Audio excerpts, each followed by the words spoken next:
NPD, Narcissistic Personality Disorder. Menghadapi pasangan yang NPD, haruskah aku bertahan atau memutuskan hubungan ini? Stand by. 3, 2, 1, action.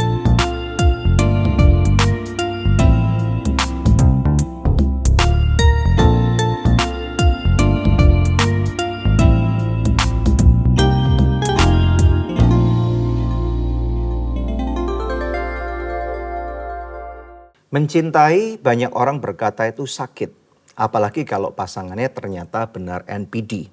Tetapi kemudian ketika ada orang-orang yang mau mengambil keputusan, masalahnya ada dilema di sana. Ada yang berkata ternyata takut sendirian. Belum lagi yang mengatakan karena dalil agama, mereka berkata kalau meninggalkan pasangannya ternyata takut berdosa. Belum lagi kemudian kalau pasangan yang NPD berkata, semestinya aku sayang sama kamu. Tetapi kemudian ternyata korbannya berkata, aku semakin kecil. Karena di luar rumah, apalagi kalau di gereja, di rumah ibadah, mereka kelihatannya rohani banget. Tetapi kalau di rumah, suaminya atau istrinya atau mungkin keluarganya, itu diinjak-injak. Nah kemudian ini yang terjadi di bagian pertama dari podcast Love Revolution. Kami pernah membahas satu episode khusus tentang NPD ini. Dan kemudian ternyata kami jujur aja kami cukup kaget karena begitu banyak orang-orang yang menonton episode ini. Dan kemudian mereka juga berkata gua banget gitu. Sambil kemudian mereka juga menanyakan langkah-langkah berikutnya apa. Makanya kita buat bagian yang kedua ini supaya kita dapat menguak lebih banyak. Supaya membantu para korban ini supaya mereka bisa mengambil keputusan yang tepat. Ya, first of all kami prihatin ya karena ada begitu banyak kasus NPD yang terjadi dalam rumah tangga di Indonesia, bahkan rumah tangga Kristen gitu kan. Yes. Banyak istri ataupun suami atau anak-anak yang terjebak mempunyai anggota keluarga yang NPD dan mereka tidak tahu apa yang harus dilakukan. Yeah. Jadi kami mau memberikan pembahasan di sini supaya pada akhir pembahasan ini nanti kalian akan tahu apa yang harus dilakukan gitu ya. First of all, kadang kalau kita ngelihat manipulasi itu selalu terjadi Daniel dengan orang-orang yang mengidap NPD ini, mereka akan berusaha untuk memanipulasi korbannya. Apakah itu pasangannya atau itu anak-anaknya. Jadi kalaupun mereka salah, mereka tidak akan pernah meminta maaf. Jadi jangan mengharapkan orang yang sakit NPD itu minta maaf. Karena mereka akan selalu merasa dirinya benar. Dan mereka akan bisa memutarbalikkan sehingga yang salah itu selalu pasangannya atau anak-anaknya. Dan bukan dia. Gitu. Apakah berarti kalau seorang yang diduga NPD, kalau dia minta maaf berarti pasti dia bukan NPD? Atau mungkin itu cuma bisa sebagai bagian daripada narasi atau naratif aja supaya korbannya itu stay dan tidak memutuskan untuk meninggalkan. Yes, kalaupun dia meminta maaf itu belum tentu karena pertobatan, tapi itu supaya korbannya tidak lepas gitu kan. Tapi nanti ada setelah dia minta maaf ini proses melekat. Nanti dia akan baik sesaat tapi nanti akan mengulangi lagi. Ketika udah mengulangi dia akan coba minta maaf lagi dan terus seperti itu sebuah cycle yang sangat melelahkan korbannya. Jadi kalau Anda merasa bahwa di rumahmu ada anggota keluarga NPD, segera mintalah bantuan kepada ahlinya. Orang ini perlu dibawa ke tenaga ahli, apakah konselor atau psikolog dan psikiater, supaya bisa dibantu oleh mereka. Berikut ini kami akan berikan beberapa pengertian yang cukup sederhana, supaya lebih banyak orang-orang yang tidak mengerti tentang kesehatan mental pun mereka akan mendapatkan termnya. Nah, definisi singkat daripada NPD adalah orang yang selalu merasa paling benar. Kemudian suka mengkontrol orang lain. Dan kalau salah malah bikin kita yang merasa bersalah. Mereka bisa manis di luar, tapi di rumah kayak jalan di ujung tanduk gitu. Yang paling mengerikan itu adalah ketika seorang pemimpin agama atau katakanlah hamba Tuhan atau pendeta gitu ya, yang memanipulasi anggota keluarganya dengan ayat Alkitab. Tetapi bukan dalam ranah yang benar mengartikan ayat Alkitab tersebut, tetapi dipelintir supaya anggota keluarganya itu mau nurut sama dia. Seperti tahun lalu ya, kita melihat ada kejadian gitu. Bagaimana satu oknum hamba Tuhan meng-KDRT baik istri maupun anak-anaknya dan menggunakan ayat Alkitab untuk membuat mereka itu nurut kepada dia. Betul. Gitu. Jadi kalau di gereja kelihatannya seperti malaikat, tapi kalau di rumah itu seperti malaikat pencabut nyawa. Serem banget gitu kan.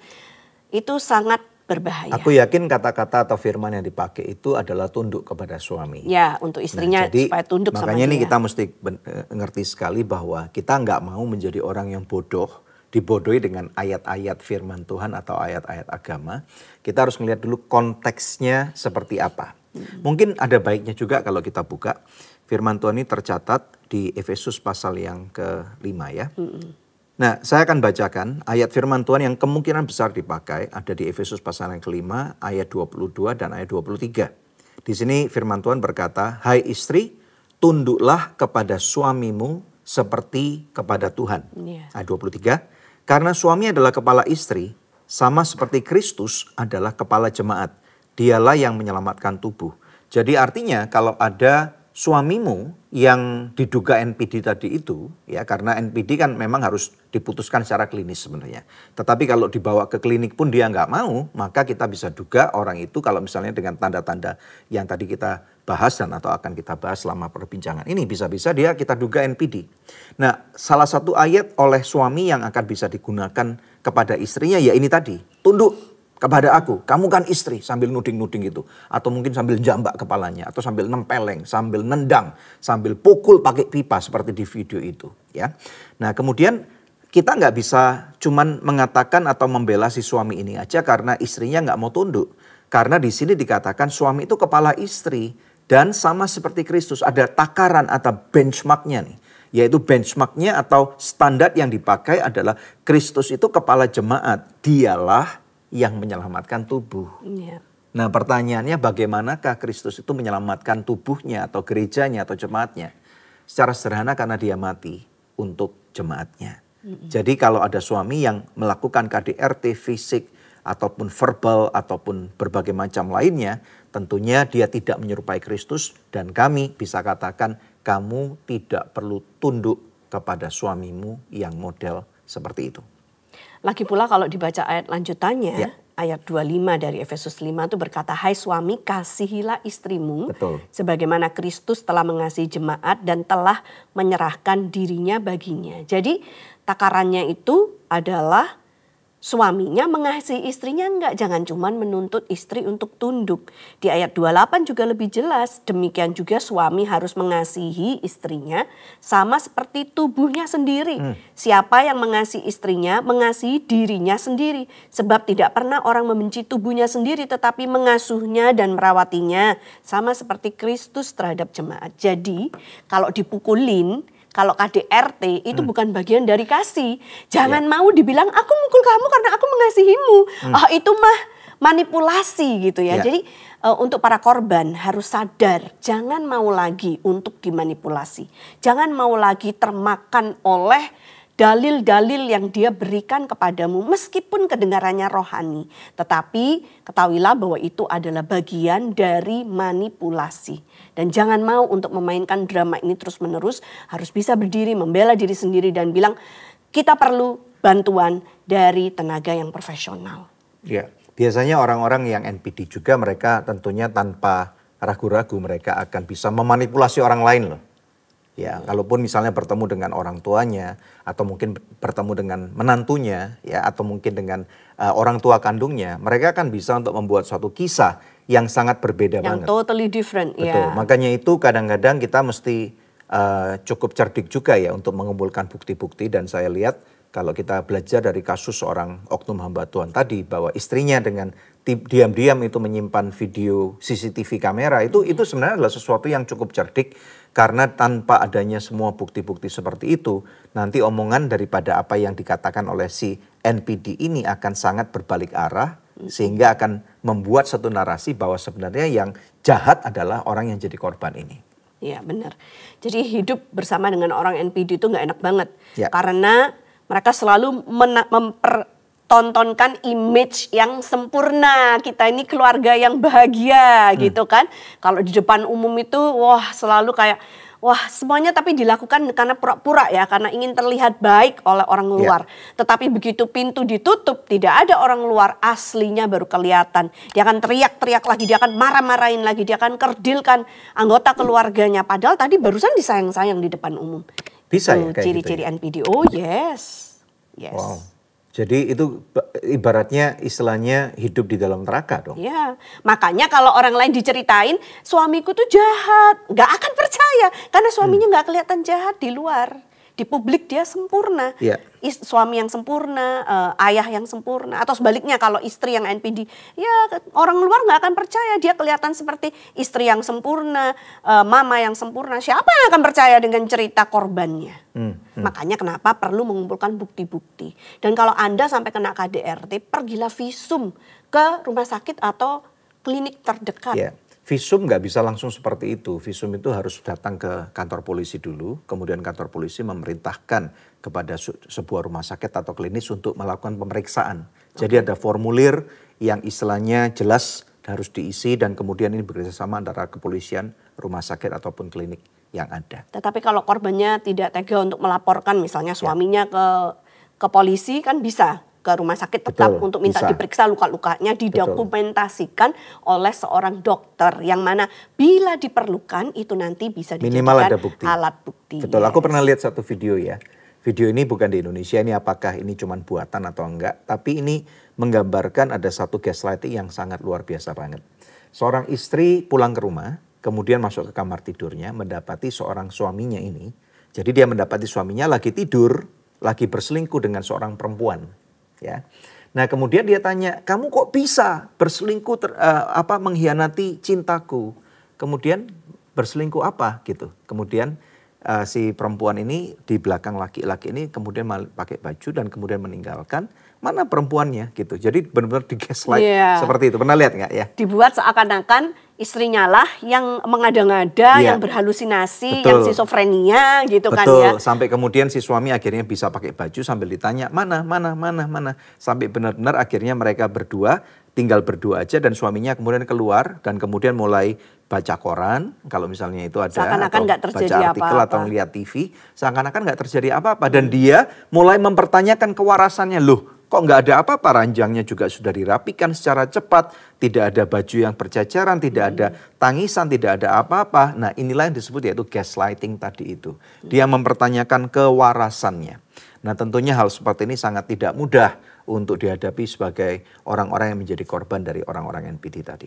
Jadi gimana Dan, kalau ada pemirsa yang sudah sadar dirinya itu korban NPD, haruskah mereka bertahan atau pergi dari relationship itu? Saya pertegas dulu ya, jadi ini bukan ngajarin orang atau ngajarin atau ngajak untuk cerai.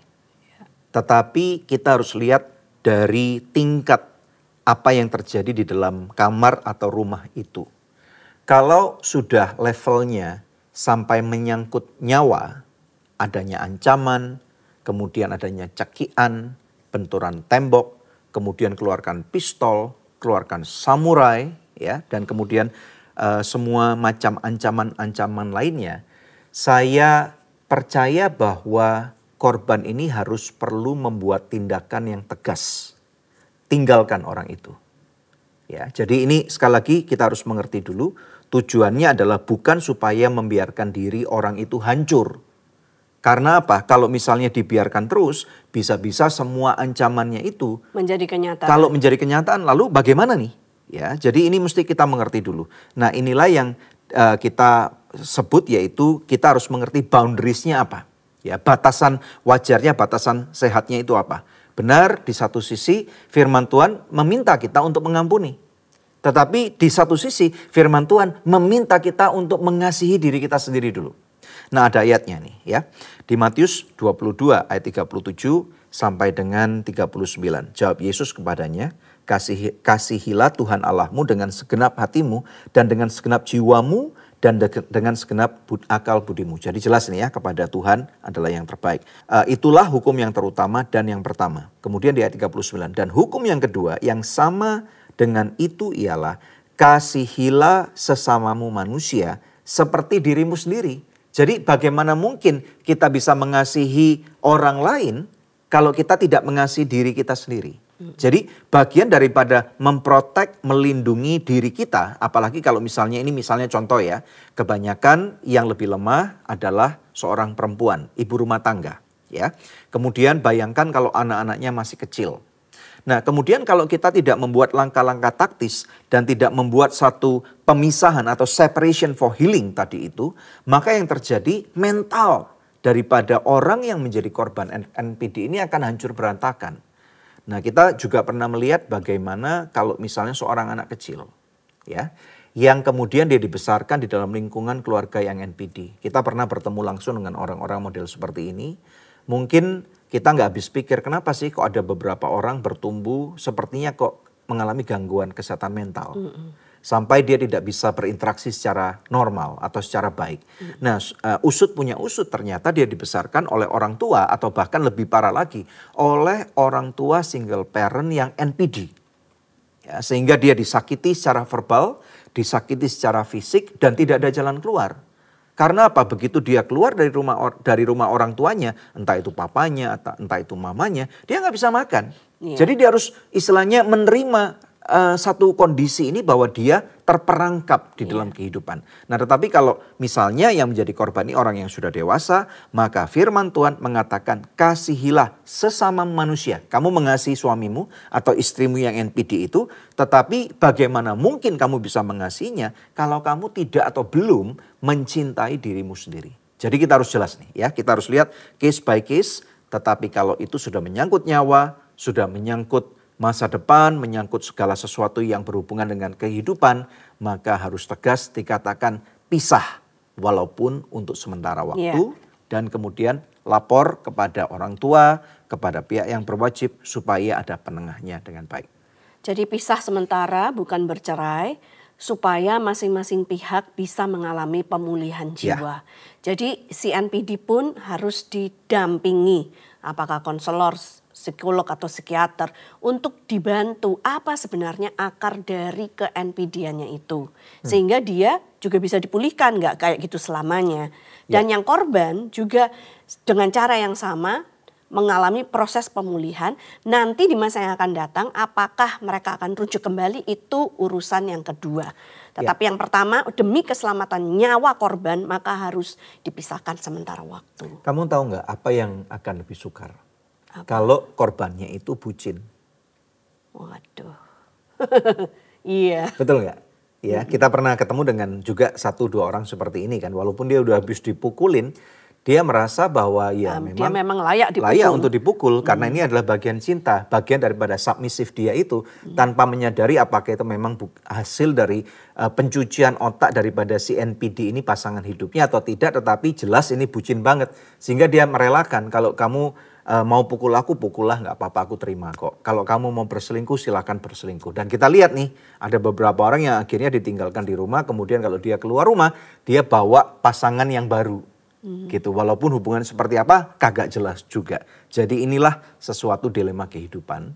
Kenapa ada orang yang bisa disakiti seperti itu, dan kenapa ada orang-orang NPD yang kemudian merasa bahwa dia semakin berjaya gitu. Tapi ya nasihat kami buat Anda yang masih pacaran, kalau sudah sadar pacarmu itu NPD, putus.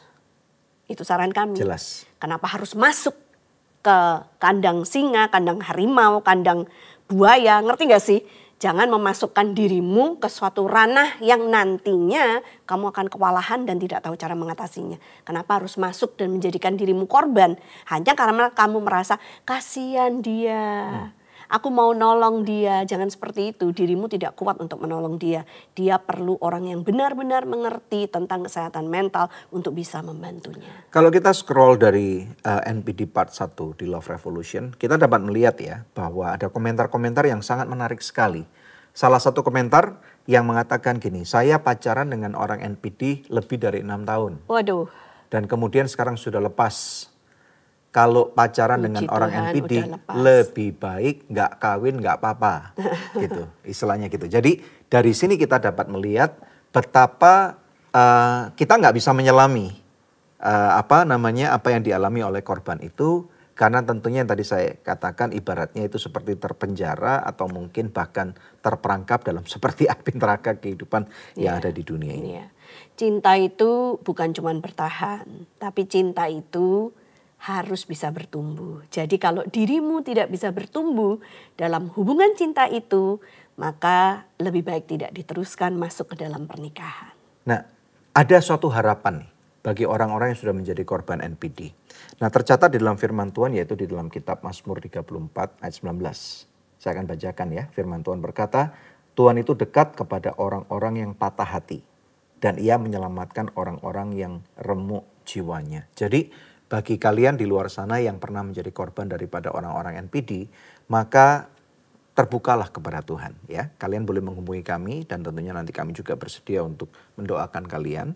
Atau mungkin kalian juga bisa mencari seorang konselor yang akan bisa membantu kalian supaya mengurai ya. Karena biasanya kalau orang-orang yang sudah menjadi korban dan tertekan secara mental itu ibaratnya kan pikiran mereka juga kalut ya. Kusut. Betul nggak? Kusut ya. Bisa jelaskan tentang hal ini? Iya, ya kayak benang kusut gitu. Mereka tidak bisa tahu lagi apa yang realita dan bukan gitu kan. Mereka nggak tahu kalau misalnya pasangannya yang NPD itu lagi baik sama dia itu beneran tulus atau enggak gitu. Jadi hidup dalam dunia yang seperti itu tuh benar-benar nggak enak. Jadi perlu dibantu untuk supaya benang yang kusut itu bisa kembali teratur gitu ya. Dan kemudian bisa memutuskan aku ini maunya apa.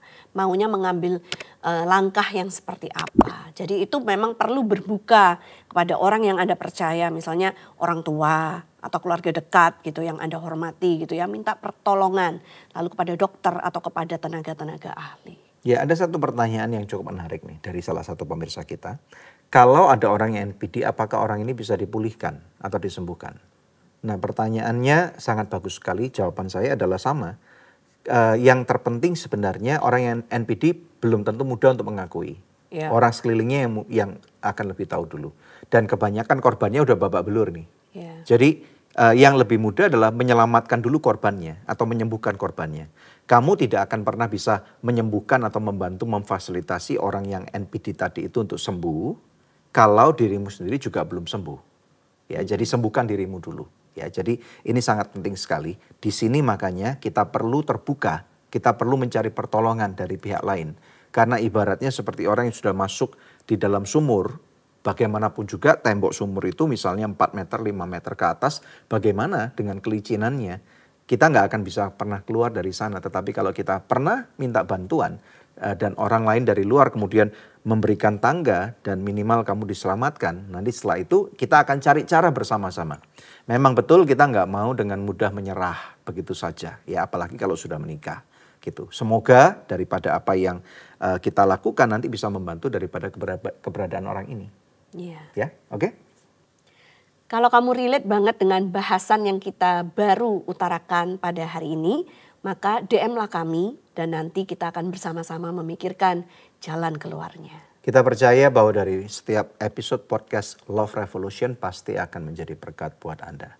Cinta itu perlu perjuangan dan sekarang waktunya Anda berjuang untuk cinta Anda melalui mengasihi diri Anda terlebih dahulu. Love Revolution. Karena cinta perlu perjuangan dan tindakan nyata. Ciao. Ciao.